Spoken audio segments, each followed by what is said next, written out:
60 రోజుల్లో మీతో ఇంగ్లీష్ అద్భుతంగా మాట్లాడిస్తాం. వెంటనే కాల్ చేసి జాయిన్ అవ్వండి. నమస్తే రమగారు. నమస్తే జయ. రమగారు, చందమామ కథ ఒకటి చెప్పుకుందామండి. మాచిరాజు కామేశ్వరరావు గారి కథలు చెప్తున్నాను. అవునవును. ఒక కథ చెప్తాం భారతి. పూర్వం అంట ఒక పల్లెటూరులో పార్వతమ్మ అని ఒక ముసలావిడ ఉండేది. పార్వతమ్మ కుటుంబం లేదు ఆవిడికి.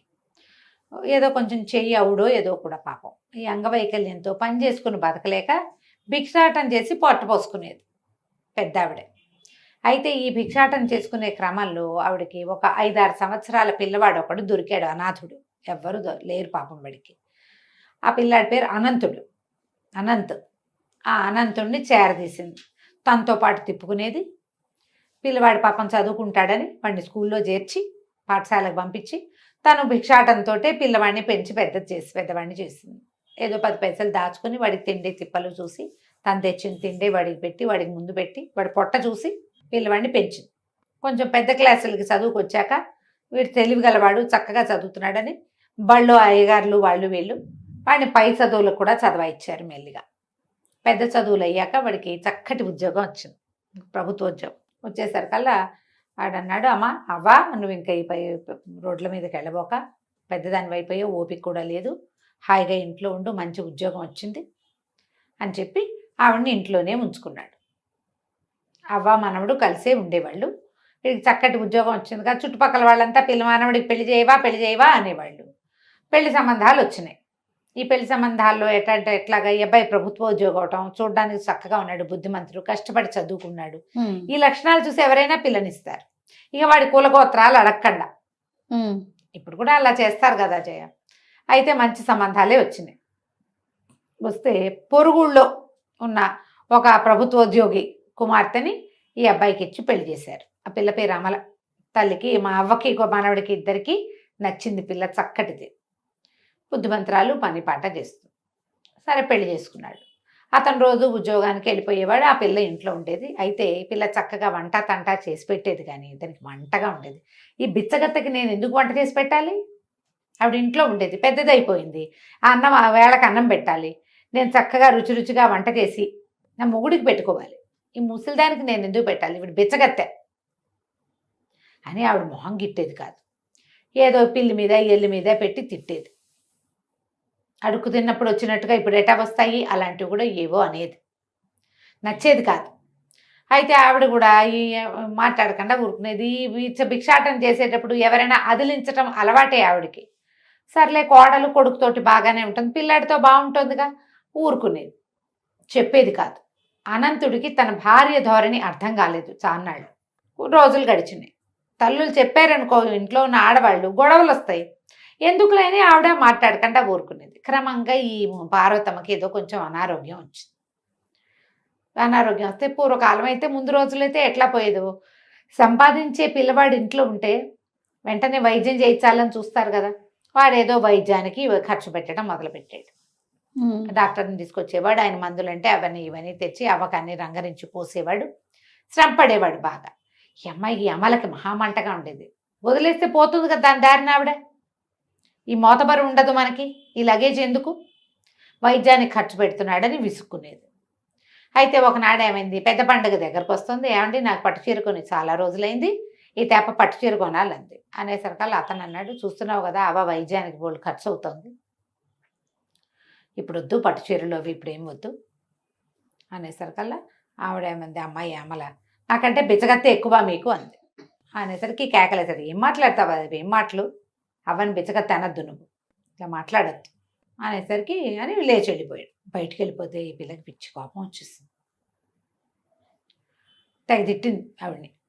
సాయంకాలం భర్త వచ్చేసరికి ఏమన్నది, పొద్దున్నుంచి ఎంత క్షోభగా ఉందో తెలుసా, నేనంటే అంత నిర్లక్ష్యమా మీకు, ఏరుకోరి చేసుకున్నామనే, ఒక బిచ్చగతికి ఇచ్చిన పాటి గౌరవం ఇవ్వరా నాకు, ఈవిడిని ఇంట్లో నుంచి పంపించేస్తే కానీ నేను ఇంట్లో ఉండను అని ఏదో గట్టిగా మాట్లాడేసరికి అతను కేకలేసాడు. భార్య పట్ల ఎంత బాధ్యతగా ఉండాలో నాకు తెలియదు అనుకోవద్దు, నువ్వు భార్యగా నువ్వు నా బాధ్యత ఎట్లాగో అవ్వ బాధ్యత కూడా నాదే. ఆవిడ నన్ను పెంచింది, నన్ను చేరదీసింది, అవ్వ పట్ల పూర్తి బాధ్యత వహించవలసిందే నేను. భార్యగా నీ పట్ల నీకు పట్టు చీర కాస్తే మామూలు చీర కొంటాను అనేసరికి అమ్మాయికి ఏమీ నచ్చలేదు. రాత్రి ఉత్తరం రాసిపెట్టి తెల్లవారుజామునే బయలుదేరి పుట్టింటికి వెళ్ళిపోయింది. నువ్వు ఆవిడని వదిలించుకుంటేనే నన్ను తీసుకెళ్ళటానికి రా, లేకపోతే నీతో కాపురానికి నేను రాను. నడుచుకుంటూ ఇంటికి వెళ్ళిపోయింది. దారిలో ఏదో బండి కనబడితే బండి ఎక్కింది, పెట్టబేడైంది, ఓ చిన్న సంచి సర్దుకుని వెళ్ళిపోయింది. మొగుడు చచ్చినట్టు వస్తాడు అనుకుంది. ఈ అనంతుడు ఉత్తరం చూశాడు కానీ ఏం మాట్లాడలే. ఈ లోపల ఈ అమ్మాయి ఇంటికి వెళ్ళిపోయింది. ఇంటికి వెళ్ళేసరికి వాళ్ళ నాన్న అన్నయ్య ఉన్నాడు, తల్లి లేదు ఈ అమలకి. నాన్న అన్నయ్య ఉన్నారు. అన్నయ్యకి ఇంకా వివాహం కాల. అంతకుముందు పుట్టింట్లో చక్కగా వంట చేసేది, పెద్దవాళ్ళిద్దరికి పెట్టేది తండ్రికి అన్నయ్యకి. అదే వంట అక్కడ చేసేది. ఇంత స్పీడ్గా వచ్చిన దాన్ని చూసేసరికల్లా వాళ్ళ నాన్న అన్నాడు, ఏమిటి అమ్మ ఒకదానివే వచ్చావు, పండుగకు వస్తావనుకున్నావు, ముందే వచ్చావు. అనంతరం ఎట్లా ఉన్నాడు, పార్వతమ్మ కులాసాగా ఉందంటే, బిచ్చగత్తే ఎక్కువ నాన్న మీ అల్లుడికి, నాకేమీ నచ్చలేదు, పండగకి పట్టుచీర కొనమంటే అవ్వక వైద్యం అంటాడు, వదిలేస్తే పోయేదానికి, నేను ఆ బిచ్చగతకు వండి పెట్టడానికి పెళ్లి చేసావా ఏమిటి నాన్న నువ్వు, నాకేం నచ్చలేదు, నేను చచ్చిన వాళ్ళు మా ఆయన బుద్ధి తెచ్చుకొస్తే కానీ అని రుసరుసలాడుతూ ఇంట్లోకి వెళ్ళిపోయింది. తండ్రి కొడుకు మొహం చూసుకున్నారు. అర్థమైంది. అయిపోయింది. ఈ అమ్మాయి చక్కగా స్నానం పానం చేసి ఏదో కాస్త పోయి రాజేసి వంట చేసేసి మధ్యాహ్నం భోజనం చేసి అన్నయ్యకి నాన్నకి క్యారేజీలు కట్టించి పంపించేసి, అలవాటు కదా, అదే తాపీగా కూర్చుంది. సాయంకాలం చీకటి పడినా నాన్న రాల. చీకటి అయిపోయింది. ఏమిటా నాన్న రాలేదని వాకిట్లోకి ఇంట్లోకి తిరుగుతుంది. రోజువారీ వేళ దాటిపోయింది. కచేరీ నుంచి వచ్చే వేళ దాటింది. పక్కింటి రామయ్య గారు కనపడ్డాడు. రామయ్య బాబాయ్, మా మామయ్య మా నాన్నేడి, కానీ ఎంతసేపు అయింది రాలేదంటే, అమ్మ నీకు చెప్పచ్చో చెప్పకూడదోనే, ఏం చేయాలో, మరి మీ నాన్న ఇవాళ లంచం తీసుకుంటూ పట్టుబడ్డాడమ్మా, పట్టుబడిపోయాడు, మొహం చెల్లకి ఇంకా వచ్చి ఉండడు అనేసరికి వణికిపోయింది అమ్మాయి.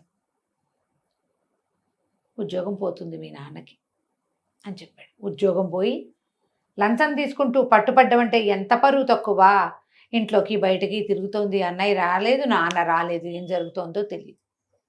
వాకిట్లో కూర్చుంది చాలాసేపు. ఇంతలో పెరట్లో ఏదో అలికిడయ్యి గబగబా పెరట్లోకి వస్తే వాళ్ళ నాన్న ఏదో కాగితం రాసి కాగితాన్ని నూతిగట్టు మీద పెట్టి ఎక్కడికో వెళ్ళిపోతూ కనపడ్డాడు. పరిగెత్తుకుంటూ వెళ్ళింది. నాన్న ఉండు నాన్న అని ఆ కాగితం పట్టుకొచ్చింది.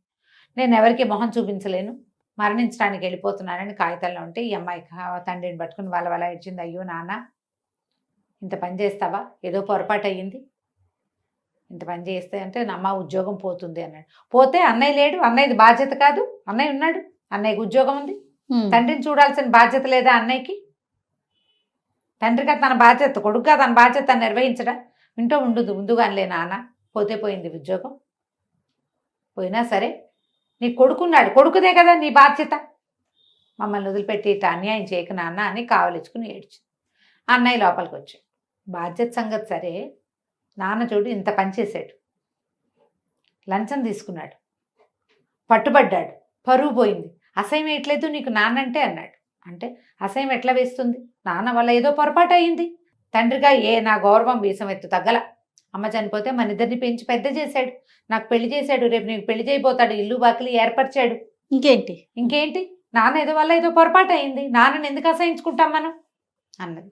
సరే, సంఘంలో పరమ తప్పుగా భావించే లంచం తీసుకుంటున్న నాన్నేమో నీకు అసహ్యంగా లేడు, కొడుగ్గా నేను బాధ్యత వహించాలంటున్నావు, మరి అవకరంతో పొట్టపోసుకునే దారి లేక భిక్షాటం చేసిన పార్వతమ్మ అంటే నీకు అసహ్యం, ఆవిడికి రోడ్డు మీదకి దొరికి, నేను సొంత పిల్లల్ని చూశాడు నాన్న గొప్ప నీకు, రోడ్డు మీద దొరికిన అనంతుణ్ణి ఆవిడ పెద్ద చేసి వాడికి ఒక ఉద్యోగం, వాడి జీవితం ఏర్పరిచి వాడికి ఒక పెళ్లి చేసి వాడి పెళ్ళాన్ని చీత్కరిస్తున్నా నోరు మూసుకుని వాళ్ళ ఇంట్లోనే ఉంటున్న పార్వతమ్మకేమో ఏ విలువ లేదు, ఆవిడంటే నీకు అసహ్యం, ఆవిడ బిచ్చగత్తె, కాలు చెయ్యి అన్నీ ఉన్న నాన్న లంచం తీసుకోవచ్చు, లంచగొండ ఎక్కువ బిచ్చగాడు ఎక్కువ అంటే ఎవరిది ఎక్కువ తప్పు, బిచ్చగాడిది తప్పు కాదు, అంతేగా, వాడికి వేరే చారలేదు, లంచగొండి తప్పు అనేసరికి అమ్మాయి వెంటనే గటక్కమని అంది లోపల. నిజం కదా, నాన్న బాధ్యతగా పెంచాడంటే నాన్నకి పుట్టాం కాబట్టి నాన్నది బాధ్యత, పరాయి బిడ్డ ఎవరో రోడ్డు మీద దొరికిన పిల్లవాడిని 6 ఏళ్ల వాడిని చేరదీసి నాకే బరువు, నీకు నేనెక్కడ పెడతానని ప్రపంచమంతా తోసేసిన వాడిని దగ్గర పెట్టుకుని వాడిని ప్రయోజకుడిని చేస్తే నేను తప్పు చేశాననిపించింది. అప్పుడు అందే, అన్నయ్య నన్ను క్షమించు, నేను తొందరపడ్డాను, మీరు అన్నీ ఆలోచించి నాకు పెళ్లి చేసిన నేను అమ్మమ్మని అవ్వని ఇట్లా తక్కువ చేశాను, నాన్నకు ఉద్యోగం పోతుందో ఏమిటో అన్నయ్య, పాపం కాస్త నాన్న సంగతి జాగ్రత్తగా చూసుకుంటావా, నేను మా ఇంటికి వెళ్ళిపోతాను. అన్నయ్య నవ్వాడు. నాన్న ఉద్యోగం పోలేదు, ఆయన లంచం లంచం తీసుకోలేదమ్మా. నీకు అర్థమయ్యేలా మేము ఎన్ని మాటలతో చెప్పినా నీకు అర్థం కాదు. మేము చెప్పితే సిచ్యువేషన్ వస్తే కానీ నీకు తెలియదు కదా. నీ నెత్తి మీదకి వస్తే నీకు అర్థమైంది. పక్కింటి రామయ్య బాబాయ్ మేము కలిసి ఈ నాటకం ఆడాం. నాన్న ఉద్యోగం పోలేదు. నీ మొగుడు లంచగొండు కాదు, బుద్ధిమంతుడు. మన నాన్న మేము కూడా అంతేనమ్మా. మనుషులు ఎలా ఉండాలి, పరిస్థితులను బట్టి అవతల వాళ్ళకి మర్యాద ఇవ్వాలి. నీకు వాకిట్లో వచ్చిన బిచ్చగత్తె వేరు, వాళ్ళని కూడా మనం చీత్కరించకూడదు. వాళ్ళ గతి గడుకుపోయి వచ్చారు, ఇస్తే పెడితే పెట్టు, లేకపోతే చీత్కరించకూడదు. మనం తప్పు. మనలాంటి మనుషులే వాళ్ళు కూడాను. ఉంటే పెట్టు, లేకపోతే పైకి వెళ్ళి నాయనా అని చెప్తే సరిపోతుంది. పెంచినమ్మా అని ఇట్లా అనొచ్చా ముసలిదాన్ని పాపం అనేసరికి ఆ అమ్మాయి బట్టలు సర్దుకుని చిన్న మూట తెచ్చిందిగా, ఆరేసిన బట్టలు మూటలో సర్దుకుని నేను మా ఇంటికి వెళ్ళిపోతున్నానని వెళ్ళిపోయింది. కథ కంచికి మనం ఇంటికి. చాలా బాగుంది రమ్మగారు. చిన్న కథ అయినా ఎంత బాగుంది. చాలా చాలా బాగుంది. కొడుకు బాధ్యత అంతే. నమస్తే. నమస్తే జయ.